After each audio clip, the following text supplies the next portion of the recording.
안녕하십니까. 사랑의 집 가족문화연구원 이사장 주수일입니다. 하나님은 우리 인간들을 위한 놀라운 계획을 가지고 계십니다. 그런데 이 놀라운 계획은 죽을 수밖에 없는 인간들이 풍성하고 행복한 삶을 영원히 살 수 있는 구원을 주시는 것입니다.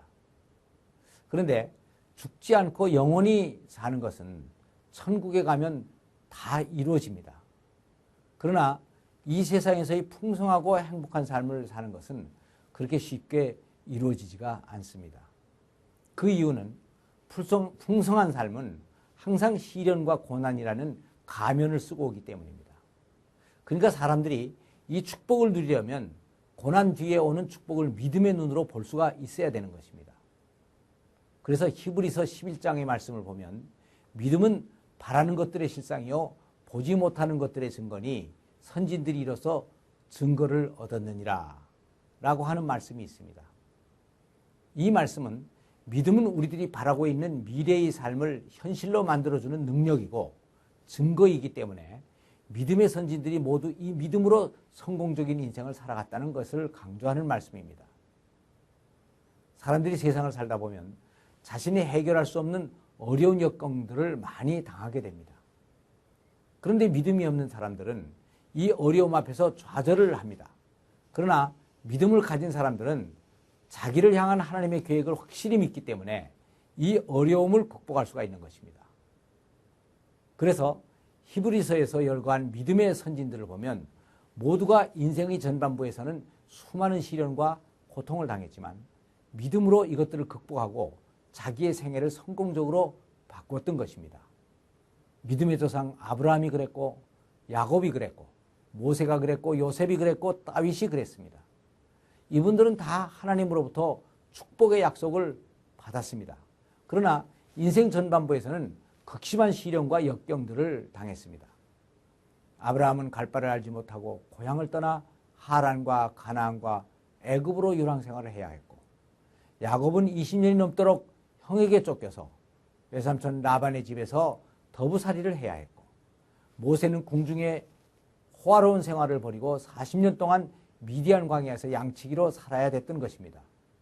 또 요셉은 종으로 애굽에 팔려가서 보디발의 집과 감옥에서 수많은 고생을 해야 했고 다윗은 장인인 사울에게 쫓겨서 암굴과 광야를 계속 방황해야만 했던 것입니다. 그래서 여기까지만을 생각하면 그들의 생애는 너무나 비참했고 하나님을 원망할 만했던 것입니다. 그러나 그들은 하나님께서 그들을 위하여 세워놓으신 계획과 약속들을 끝까지 믿고 따라갔기 때문에 아브라함은 믿음의 조상이 됐고 모세는 이스라엘을 출애굽시키는 최고의 지도자가 됐고 요셉은 애굽의 총리가 되어 자기의 가문과 민족을 구했고 다윗은 모든 이스라엘 사람들이 존경하는 최고의 왕이 된 것입니다. 그리고 성경은 이외에도 이렇게 믿음으로 산 사람들을 열거하자면 한이 없다고 말씀을 했습니다. 그런데 이분들의 특징은 하나같이 하나님이 계시고 그분이 자기들의 생애에 대한 상 주신다는 것을 확실히 믿고 이것을 따른 것입니다. 그런데 이 믿음의 원리는 이렇게 성경 속의 몇몇 사람들에게만 적용되는 것이 아닙니다. 오늘날에도 믿음으로 살아가는 모든 사람들에게 그리고 또 인생의 모든 영역에서 그대로 적용될 수가 있는 것입니다. 그래서 저는 여기에서 나와 우리 가정에 하나님께서 이러한 것들을 어떻게 이루어주셨는가 하는 것들에 대해서 잠깐 간증을 드리려고 합니다. 나는 아내와 2년 동안 열렬히 연애를 하고 결혼을 했습니다. 그런데 신혼 초 2, 3년 동안에는 그 연애 때 열렬했던 사랑이 다 깨어져 버렸습니다. 제일 먼저 아내와 어머님과 고부간의 갈등이 시작되었습니다. 그래서 나는 두 사람 사이를 잘 조절한다고 열심히 왔다 갔다 노력을 했는데 아내는 자기 하나를 믿고 시집와서 이 고생을 하고 있는데 내가 자기 편이 되어주지 않고 중간에 있어서 그렇게 왔다 갔다 한다고 불만이 많았습니다.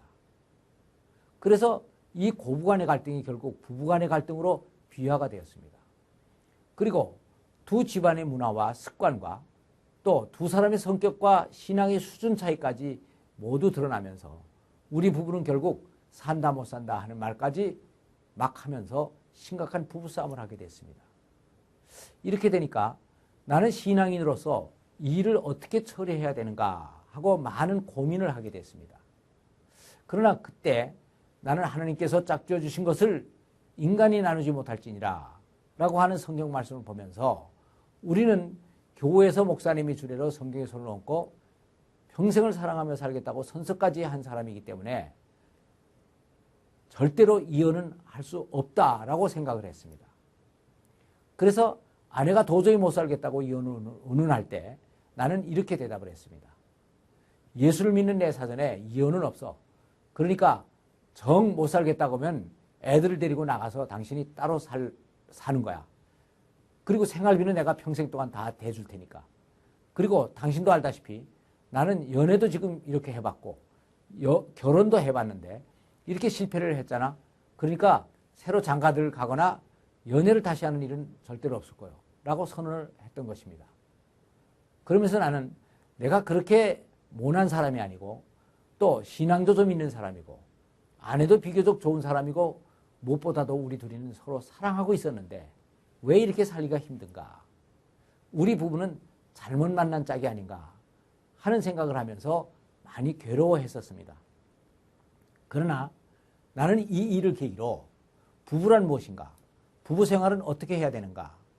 하는 문제에 대해서 다시 한번 성경을 보면서 깊이 생각을 하게 되었고 성경 속에서 여기에 대한 가르침을 찾아보게 되었습니다.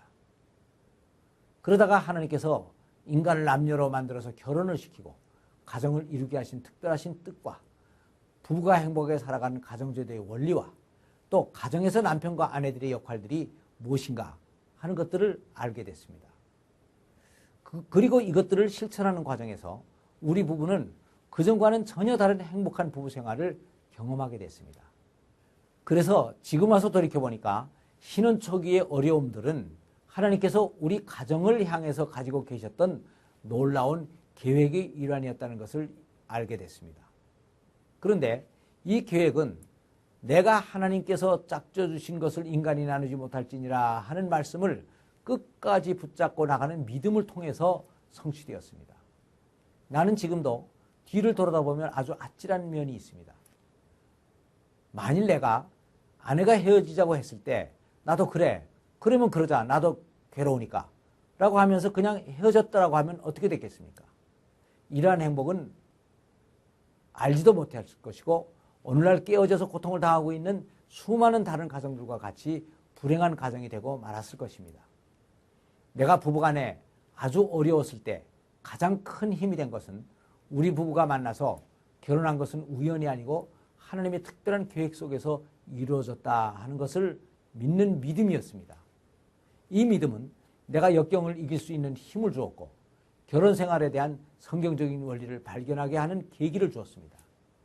아내는 요새 와서야 그 옛날 자기가 이혼을 운운할 때 내가 예수를 믿는 내 사전에 이혼이라는 말은 없다고 말해준 것이 너무나 고맙고 그것이 오히려 그 후에 나를 절대로 믿을 수 있는 사람이라고 생각하게 된 계기가 됐다고 솔직히 고백을 했습니다. 감사합니다.